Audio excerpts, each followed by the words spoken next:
مولانا طارق جمیل صاحب پہ مجھے بہت ترس آتا ہے، کیونکہ میں ان کے مجاہدے جانتا ہوں، کیسے زندگی میں دولت کو لات ماری ہے انہوں نے، کیسے مجاہدوں میں ٹائم گزارا، پوری زندگی تبلیغ میں چل چل کے پہیا بن گئے۔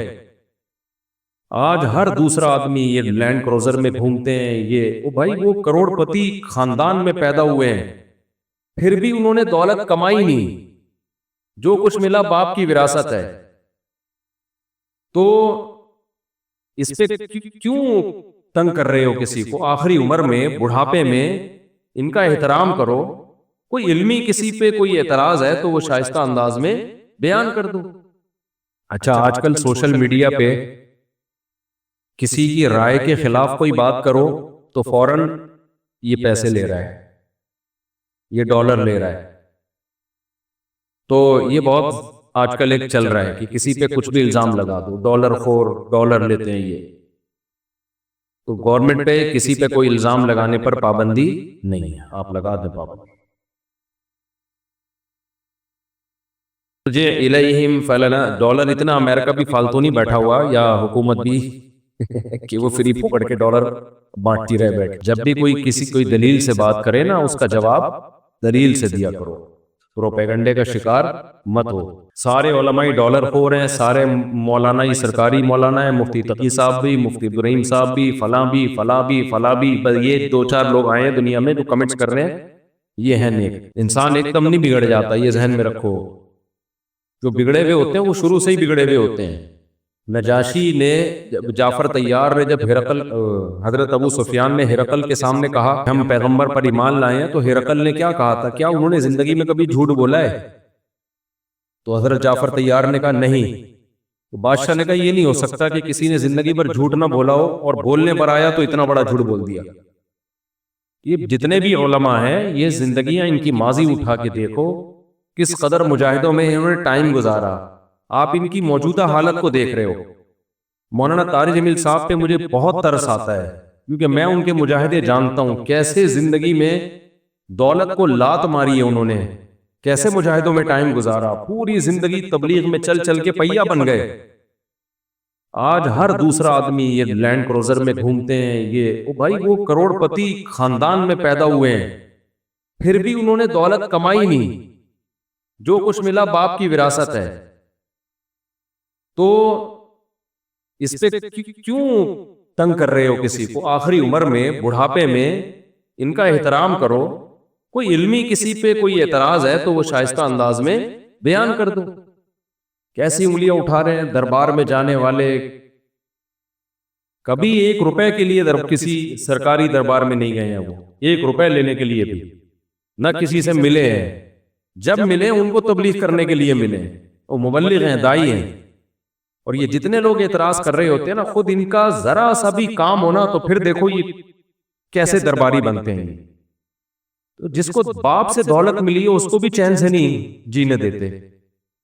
باقی کوئی اعتراض ہے کرو، ہاں کچھ یہ ضرور ہے کہ ایسے مشہور لوگوں کو بعض دفعہ کچھ دائیں بائیں لوگ کیش کرا رہے ہوتے ہیں، دائیں بائیں کچھ لوگ ایسے ہوتے ہیں جو ان کے نام کو استعمال کر رہے ہوتے ہیں۔ تو وہ ٹھیک کا مطلب یہ نہیں کہ ان کے دائیں بائیں کوئی بھی ہوگا وہ بھی 100% ٹھیک ہی ہوگا۔ بہت ہم نے بھی اپنے ساتھ دیکھا ہے، ہم تو اتنے بڑے آدمی ہیں نہیں، لیکن ہمارے نام کے منجن لوگ بیچ رہے ہوتے ہیں، ہمارے نام پہ کیا کیا 2 نمبریاں ہوئی ہوتی ہیں۔ لیکن مولانا کو ہم ذاتی طور پہ جانتے ہیں، سخاوت کا دریا ہے، غریبوں کے لیے، مساکین کے لیے، اخلاق ان کے دیکھو یار، اتنا حوصلہ، اتنی برداشت میرے اندر تو نہیں ہے، صحیح بتا۔ عبادت گزار ہیں، تہجد گزار ہیں، تو لیکن طنز دیکھو، طنز دیکھو، ہر دوسرا آدمی مالداروں سے ملتے ہیں، غریبوں سے نہیں ملتے۔ تم نے ملتے ہوئے دیکھا ہے ان کو؟ غریبوں سے ملتے ہیں کہ نہیں ملتے؟ ان کی ویڈیوز آ جاتی ہیں جب دولت مندوں سے مل رہے ہوتے ہیں۔ ٹماٹر والے سے ملتے ہیں تو کوئی ویڈیو نہیں بنا رہا ہوتا، کیونکہ پروگراموں میں ویڈیوز بنتی ہے نا، ہر جگہ تھوڑی ویڈیو بنتی ہے۔ ہیجڑوں پہ محنت کریں تو یہ ان کا حوصلہ ہے، کہتے ہیں ہیجڑا کے پیچھے پڑے ہوئے ہیں۔ یار تم جاؤ 2-4 منٹ کسی ہیجڑے کے ساتھ بیٹھ کے تبلیغ کرو، اس کو تمہیں اندازہ ہو جائے گا۔ تو بس کر دو منفی باتیں پھیلانا، بس کر دو۔ اور پتہ ہے یہ منفیت بار بار، وہ بھی برا، وہ بھی برا، وہ بھی برا، وہ بھی ایسا، سب خراب ہیں، یہ صحیح ہیں 4-6 آدمی بس دنیا میں جو کمنٹس کر رہے ہوتے ہیں نیچے۔ منفی سوچتے رہنے سے نا انسان ڈپریشن کا ڈبہ بنتا ہے اور تھوڑے دنوں میں اپنی موت خود ہی مر جاتا ہے.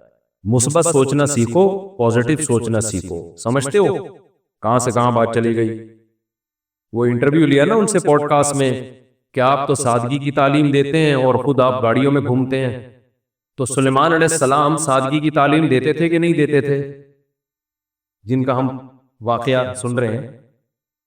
اور ایسا عرش رکھا ہوا تھا, آگے آ رہا ہے, ایسا تخت, لگژری تخت تھا کہ آپ کی سوچ جہاں ختم ہوتی ہے وہاں سے سلیمان علیہ السلام کا تخت شروع ہوتا ہے. تو دولت رکھنا سادگی کے خلاف نہیں ہے. سمجھتے ہو کہ نہیں سمجھتے؟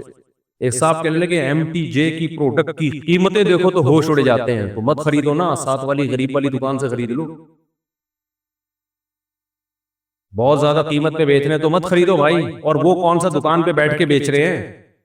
تو نیچے لوگ ان کا بزنس سنبھالا ہوا ہے, نام ان کا استعمال ہو رہا ہے, اور اگر بیچ رہے ہیں ڈبل ٹرپل کر کے بیچ رہے ہیں تو آپ مت خریدو نا. آپ کا دماغ خراب ہے, وہیں سے لوگے آپ. انہوں نے کہا ہے کہ جو میرے ایم ٹی جے سے جو خوشبو نہیں خریدے وہ دار اسلام سے خارج ہے. مت خریدو یار, آپ بے وقوف ہو. تو پرسنل لائف میں اس طرح سے, جو میں نہیں کہہ رہا وہ فرشتے ہیں ان سے غلطی نہیں ہو سکتی, کوئی علمی لحاظ سے کسی پر کوئی اشکال ہو تو مہذب طریقے سے کیا جا سکتا ہے, وہ ٹھیک ہے, وہ تو اللہ کے پیغمبر کے علاوہ کوئی بھی غلطی سے پاک نہیں ہے. تو بہت افسوس ہوتا ہے, قوم جو ہے نا بہت منفی سوچتی ہے, بہت منفی سوچتی ہے. خیر اچھا بھائی, تو سلیمان علیہ السلام نے فرمایا ارجی الیہ, واپس. وہ ہدیہ لے کر آئے تھے نا, اس کا خیال یہ تھا یہ ہدیہ دیکھ کے کیا ہو جہاں. میں یہ کہہ رہا تھا کہ جس نے زندگی میں کبھی ڈالر نہ لیے ہوں حکومت سے, اسٹیبلشمنٹ سے, امریکہ میں, وہ کیوں اب ڈالر لے کے غلط بیانی کرے گا؟ آپ یہ بول دو اس کے بیان پہ ہمیں اعتراض ہے, ہم ان کے بیانیہ سے متفق نہیں ہیں. یہ نہیں بولو کہ ڈالر لیے ہوئے ہیں, یہ نہیں بولو.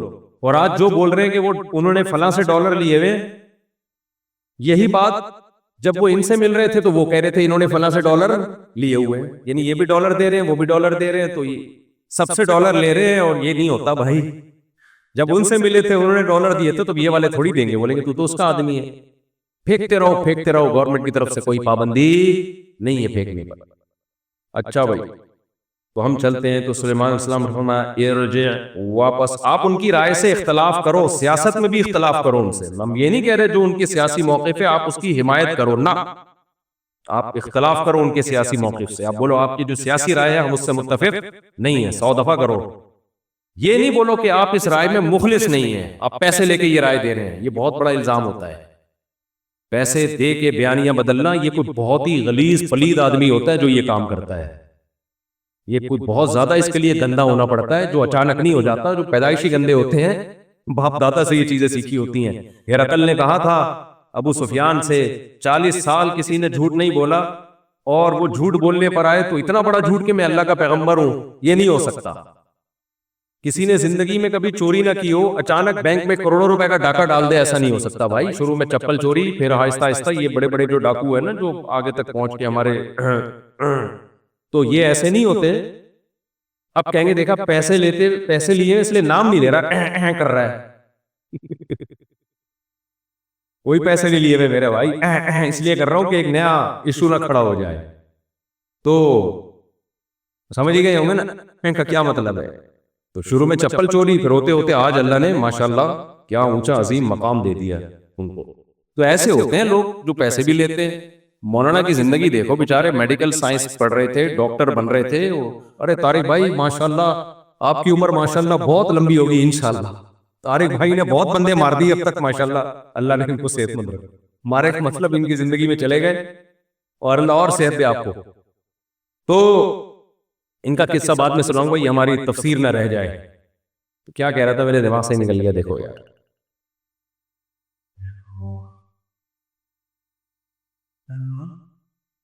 ہاں مولانا ڈاکٹر بن رہے تھے, وہاں سے تبلیغ میں آئے, اور پھر جو انہوں نے وہاں تبلیغ میں مجاہدے کیے ہیں, وہ جاؤ ان کے بڑوں سے پوچھو اور خود ان سے پوچھو جا کے. پوری زندگی کہتے میں سفر کا مجھے شوق ہی نہیں تھا, میں چاہتا تھا مدرسے میں تدریس کروں. بڑوں نے بولا نکلو سفر پہ. ایک دفعہ میں نے ان کا بیان سنا, کہہ رہے ساری زندگی سفر کرتے کرتے پہیا بن چکا ہوں میں. ساری زندگی دعوت و تبلیغ میں گزری, تہجد میں, نمازوں میں, عبادت میں. گھنٹوں گھنٹوں دعائیں. یہ تو بند کمرے کی چیزیں ہیں نا. تو وہ ڈالر نہیں لیں گے بھائی. ان کی رائے سے اختلاف کرو کہ حضرت آپ کی رائے ٹھیک نہیں ہے, غلط ہے, علمی اختلاف ہے وغیرہ وغیرہ. یہ کہنا کہ وہاں سے پیسے لیے ہیں, وہاں سے پیسے لیے ہیں. اسی طرح ان کی رائے کے خلاف اگر کوئی جاتا ہے دوسرا عالم, بعض علماء ان کی رائے کے بالکل 180 ڈگری پر ہیں, کہتے ہیں بالکل غلط کہہ رہے ہیں, ان کی یہ سیاسی رائے ہو یا کوئی بھی, تو وہ بھی پیسے نہیں کھا رہے, ان کی بھی اپنی ایک رائے ہے. تو یہ بولو بھائی ان کی رائے سے ہمیں اختلاف ہے یا ان کی رائے سے ہمیں اتفاق ہے. یہ جو ہے نا ڈالر اور اسٹیبلشمنٹ اور امریکہ, یہ الزام آسان نہیں ہے. اور جو کمنٹس کر رہے ہوتے ہیں زیادہ تر انہی میں اس طرح کے جراثیم ہوتے ہیں. کیوں لیں گے بھائی؟ ہم نے لینے ہوتے تو ہم اس وقت لے لیتے جب ہمیں بہت شدید ضرورت تھی. لوگ کہتے ہیں اس وقت آپ مشہور نہیں تھے, ہم بہت پہلے سے مشہور ہیں, کبھی خوشبو لگا کے آؤ ہم بتائیں گے. بہت بڑا کراؤڈ ہمارے بیان میں. میرے بیان میں مجھے یاد ہے جمعے کی مسجد میں نے بیان کیا تھا 1998 کی بات ہے. اتنا کراؤڈ تھا اس میں, 1998 کی بات کر رہا ہوں میں. سوشل میڈیا کے آنے سے پہلے بھی ہمارے بیان میں کافی کراؤڈ ہوا کرتا تھا. اور مجھے یاد ہے 2006 میں کسی دعوت پہ میں گیا, علماء بیٹھے ہوئے تھے, سادہ موبائل ہوا کرتے تھے. 1.5 گھنٹے ہم وہاں بیٹھے رہے ہیں, مسلسل کالز آتی رہی ہیں. 1.5 گھنٹے کے دوران پوری دنیا سے لوگ مسائل پوچھ رہے تھے. کوئی وہاں سے فون آتا, اس کا جواب, اس میں فون اٹھا لیا کرتا تھا. تو وہ بھی علماء حیران ہو رہے تھے, بھائی اس بندے کے پاس 1 سیکنڈ کے لیے فون بند نہیں ہوا ہے, کہاں کہاں سے کال آ رہی تھی اس وقت. یہ تو اب میڈیا کا دور تو اب آیا ہے, نیٹ پہ ہم بعد میں گئے. تو ہم نے اس وقت کسی سے پیسے نہیں لیے, اب کیوں ہم پیسے لیں. اور اس وقت تو ہم غریب غربا قسم کے آدمی تھے وہ تو. اور اس وقت بھی حالات بہت کچھ گئے آگے, ایسے خراب حالات ہوئے ہیں کہ اس میں بھی الٹا سیدھا بیان دیا جا سکتا تھا امریکہ کو خوش کرنے کے لیے, اسٹیبلشمنٹ کو خوش کرنے کے لیے. تو رائے سے اختلاف ضرور کیا کرو. یہ جو ڈالر کا اور فلانے کا پٹھو ہے, فلانے کے پیسے لے رہا ہے, یہ منجن پڑھے لکھے لوگوں میں نہیں بکتا. اچھا میرے بھائی, ابھی ہمارے کسی جاننے والے کا ایکسیڈنٹ ہو گیا سول ہاسپٹل میں, مجھے فون کر رہے ہیں 2 دن سے کوئی سول میں جاننے والا ہو. میں نے کہا کوئی جاننے والا سول میں نہیں. پھر کہنے جینا میں بتا دو. میں نے کہا نہیں, ہمارے اپنے قریبی رشتے دار ہیں. کہہ رہے ہیں یار آپ تو ایسے ہی اتنے مشہور ہو. میں نے کہا بھائی ہمارے پاس تو کسی کا نمبر نہیں ہے, کوئی جاننے والا نہیں. بیچارے پھر 7-8 لاکھ روپے پرائیویٹ ہاسپٹل میں خرچہ ہوا, ٹانگ ابھی ان کی جڑی ہے, عیادت تک کے لیے نہیں جا سکا 2-3 دن میں. اتنی مصروفیت. پیغام کل بھجوا دیا تھا, جب جڑ جائیں تو بتا دینا. اللہ شفا دے. اچھا خیر, جانا چاہیے, رشتہ دار ہیں بھائی اور ہے بھی سسرالی. آج کل بہت زیادہ فضائل اعمال میں کرامتیں اور فلانے نے کرامتیں, اور حالانکہ یہ کرامتوں کا باب تو اتنا وسیع ہے. حدیث کی کتابوں میں کرامتیں, علامہ ابن تیمیہ رحمہ اللہ تعالی نے تو اتنی تابعین تبع تابعین کی کرامتیں ذکر کیا, آپ حیران ہو جاؤ گے. ابن قیم اور ابن تیمیہ نے, یہ سارے غلط تھوڑی تھے, جھوٹے تھوڑی تھے. کوئی قبر میں نماز پڑھ رہا ہے مرنے کے بعد, کوئی کسی کا گدھا زندہ ہو رہا ہے, اہل اللہ کے واقعے, سب محدثین واقعات لکھ رہے ہیں. تو یہ صرف فضائل اعمال میں نہیں ہے, کتابیں بھری ہوئی ہیں ایسے واقعات سے. لیکن جن لوگوں کا بیچاروں کا مطالعہ ہی نہیں ہے, کیونکہ عربی آتی نہیں ہے, یہ زیادہ تر واقعات عربی کتابوں میں, اور حدیث یعنی محدثین ذکر کرتے ہیں یہ واقعات. تو یہ سلسلہ آدم علیہ السلام کے زمانے سے چلا آ رہا ہے, معجزوں کا بھی اور کرامتوں کا بھی. تو معجزے اور کرامت میں کیا فرق ہے؟ معجزہ پیغمبر کے ہاتھ پہ, کرتا کون ہے؟ اللہ. کرامت بھی اللہ ہی, لیکن ہاتھ کس کا ہوتا ہے؟ ولی کا, پیغمبر کا نہیں ہوتا. ایک عقیدہ یہ سمجھ لو. دونوں ایسے کام ہوتے ہیں جس کی کوئی سائنٹیفکلی لاجک بنتی نہیں. اللہ کرتا ہے تو اللہ تو سب کچھ کر سکتا ہے, آگ میں زندہ بھی رکھ سکتا ہے.